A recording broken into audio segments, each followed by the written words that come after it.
Préparation finale pour le mariage mystique. L'anéantissement de soi et le désir de toujours souffrir davantage. Je ne peux pas décrire ce qui était derrière les douces et attirantes paroles de Jésus. Je peux seulement dire qu'elles attisèrent en moi un désir de souffrir qui semblait presque naturel. Une faim pour toutes les sortes de souffrances. À partir de ce moment, j'ai considéré comme une grande infortune que d'en être privé. Par la suite, je fis mes méditations coutumières sur ce que Jésus m'avait dit. Et encore une fois, il se présenta à moi et me dit : « Mon épouse, il est nécessaire que tu aies les prédispositions d'esprit qui t'amènent à être plus porté à l'anéantissement de toi-même. Cela doit précéder ta grande inclination à souffrir de plus en plus. Sache que l'anéantissement de toi-même te mérite non seulement la grâce de souffrir, mais dispose ton âme à bien souffrir. Il servira de manteau à ta souffrance. Il remplacera pour toi les souffrances les plus aiguës. Le désir de souffrir apporte ta vraie et réelle souffrance. Renouvellement au ciel du mariage mystique de Louisa, en présence de la très sainte Trinité. Ce doux discours de Jésus imprégna dans mon âme les vérités qu'il m'enseignait. Et j'étais plus que jamais excité du désir ardent de devenir totalement sienne, en accord avec sa volonté. Il revint, et en moins de temps qu'il ne faut pour le dire, il m'attira hors de moi-même. Mon âme suivit la charmante attirance de son amour. À ses côtés, elle surmonta toutes les difficultés en traversant les cieux. Sans même avoir remarqué qu'elle avait quitté la terre, mon âme se trouva en paradis, en présence de la très sainte Trinité et de toute la cour céleste. Pour le renouvellement du mariage mystique entre Jésus et mon âme, lequel avait déjà été célébré sur la terre au jour de la pureté de la Vierge Marie, en présence de Marie elle-même, qui, avec Sainte Catherine, assistait à cette première célébration. 11 mois plus tard, en la fête de la Nativité de la Très Sainte Vierge, Jésus voulait, pour ce mariage, la sanction des 3 personnes divines.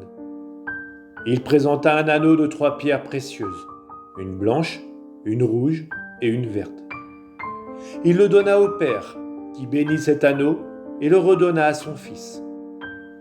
Le Saint-Esprit tint ma main droite, et Jésus plaça l'anneau à mon annulaire.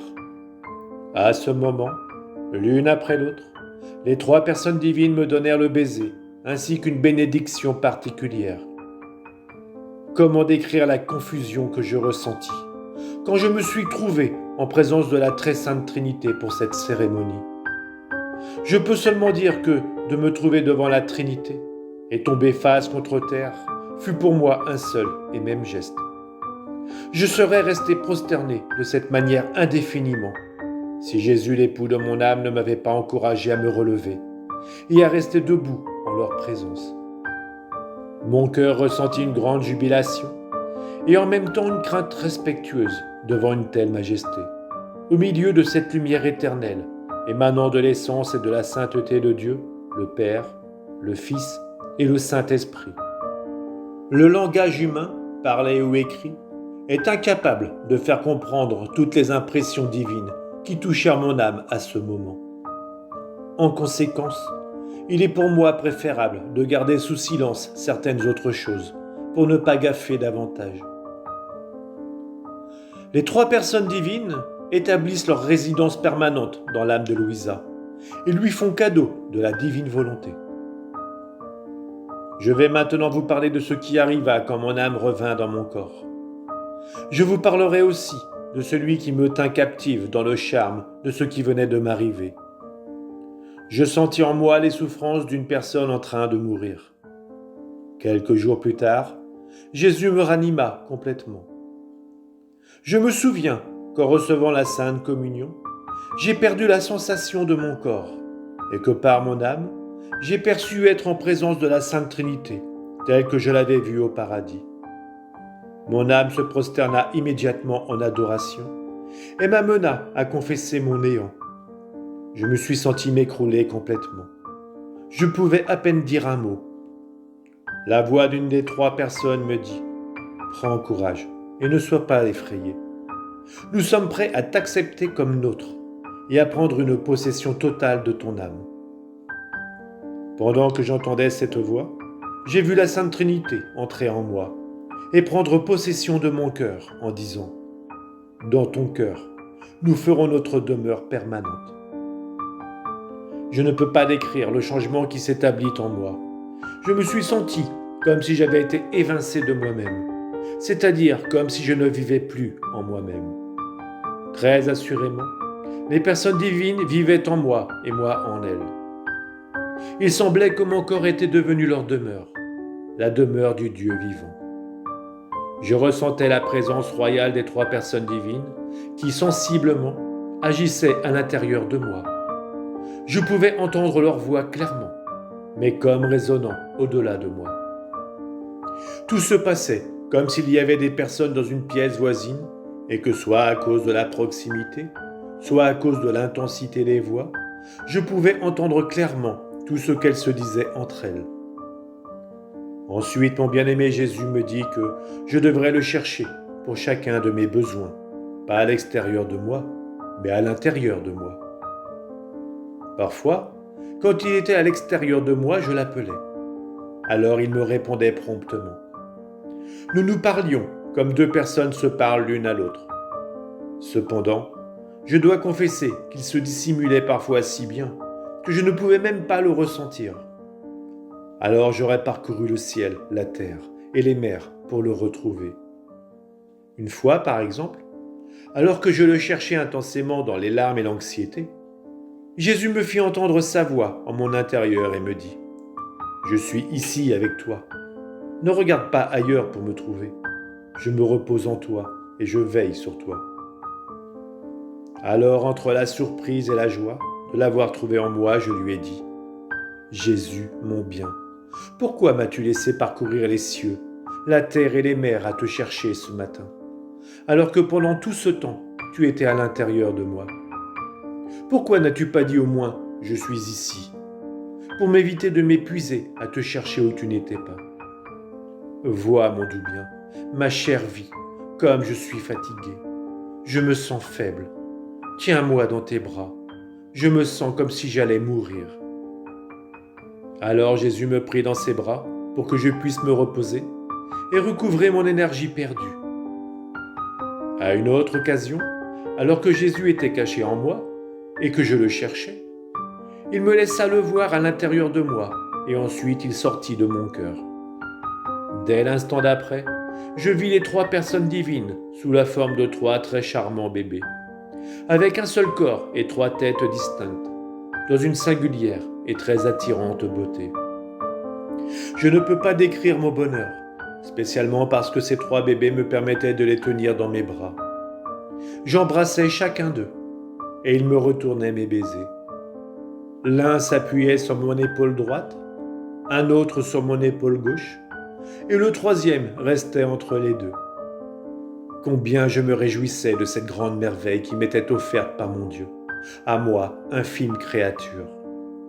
Si j'en regardais un, j'en voyais 3. Quand j'en tenais un dans mes bras, soudain j'en tenais 3. Que j'en ai tenu 1 ou 3, la pesanteur semblait être la même. Je ressentais beaucoup d'amour pour les 3. J'étais attiré autant vers l'un que vers les 3 ensemble. Je vois que j'ai beaucoup parlé, mais j'aurais vraiment préféré passer toutes ces choses sous silence. Cependant, puisque je dois obéir à celui qui dirige mon âme, je vais continuer. Un 2e mariage pour Louisa, son mariage avec la croix. Je poursuivrai en disant que Jésus me parlait souvent de sa passion. Il essayait de prédisposer mon âme à l'imitation de sa vie.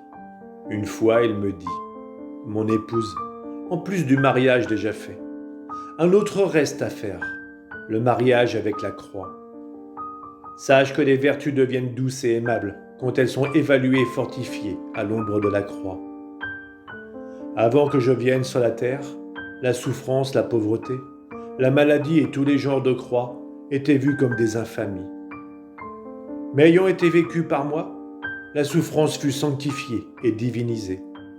Son apparence changea. Elle devint douce et gratifiante. Une âme qui reçoit cette bonne chose de moi est plus qu'honorée, parce qu'elle reçoit mon endossement et devient enfant de Dieu. Celui qui ne regarde la croix qu'en superficie expérimente l'opposé. Il trouve la croix amère et il commence à se plaindre, vu qu'il l'aperçoit comme un mal. Mais quand il la reçoit comme un bien, elle crée en lui la joie. Et il ajouta, « Mon épouse, je ne désire rien de plus que de te crucifier comme avant, en ton âme et en ton corps. » Après que Jésus m'eut dit cela, j'ai senti en moi une telle infusion du désir d'être crucifié avec lui que je lui ai dit, « Mon Jésus, mon amour, vite, crucifie-moi avec toi. » Et je me suis dit, quand il reviendra, la première chose que je lui demanderai, celle que je considère comme la plus importante, sera la souffrance pour mes péchés et la grâce d'être crucifié avec lui. Et il me semble que je serai satisfaite, car par la crucifixion, je pourrai tout obtenir. Finalement, un matin, mon bien-aimé Jésus m'apparut sous la forme de Jésus crucifié. Il me dit que vraiment il me voulait crucifier avec lui. Pendant qu'il disait cela, j'ai vu des rayons de lumière émaner de ses plaies sacrées et des clous se diriger vers moi. À ce moment, mon désir d'être crucifié par Jésus fut si grand que je me sentis consumé par l'amour de la souffrance. Cependant, je fus subitement saisi d'une grande peur qui me fit trembler de la tête aux pieds. Je faisais l'expérience d'un grand anéantissement de moi-même. Je me suis senti indigne de recevoir une grâce aussi rare que celle-là. Et je n'osais plus dire « Seigneur, crucifie-moi avec toi ». Mais Jésus semblait attendre mon consentement avant de m'accorder cette si singulière grâce. Je fus tourmenté par cela pendant quelque temps. Mon âme ressentait un ardent désir de demander cette grâce. En même temps, un sentiment d'indignité m'habitait. Ma nature était secouée et tremblait, effrayée. Elle hésitait à demander à Jésus la crucifixion. Pendant que j'étais dans cet état, mon bien-aimé Jésus m'incitait mentalement à accepter cette grâce. Connaissant sa volonté, je repris courage et lui dis « Mon saint époux et mon amour crucifié, je te supplie de m'accorder la grâce d'être crucifié avec toi. Je te demande aussi qu'il n'y ait aucun signe visible sur moi de cette grâce. Oui, donne-moi rapidement chacune de tes souffrances, donne-moi tes plaies, mais ne dévoile pas tout ce qui m'arrive aux autres, que ce soit entre toi et moi seulement. » Cette grâce me fut accordée. Bientôt des rayons de lumière et des clous partirent de Jésus crucifié et vinrent me blesser, pénétrant mes mains et mes pieds. Et un autre rayon de lumière, plus resplendissant, accompagné d'une lance, vint transpercer mon cœur. Je ne peux pas décrire le bonheur et la douleur simultanée, douleur plus grande que toutes mes autres, que je ressentis à cet heureux moment. Aussi grand qu'étaient plutôt ma peur et mon tremblement, la paix et le contentement que j'expérimentais maintenant étaient encore plus grands. Ma souffrance était si intense que je croyais que la douleur dans mes mains, mes pieds et mon cœur annonçait ma mort. J'ai senti les os de mes mains et de mes pieds être brisés en tout petits morceaux. J'ai senti la pénétration des clous dans chaque blessure. Je confesse que le doux contentement obtenu par ces plaies ne peut être décrit par des paroles. Mon émerveillement augmentait en intensité, en même temps que la puissance de la douleur, qui non seulement me faisait me sentir mourante, mais en même temps me revigorait et me faisait sentir que je n'étais pas mourante.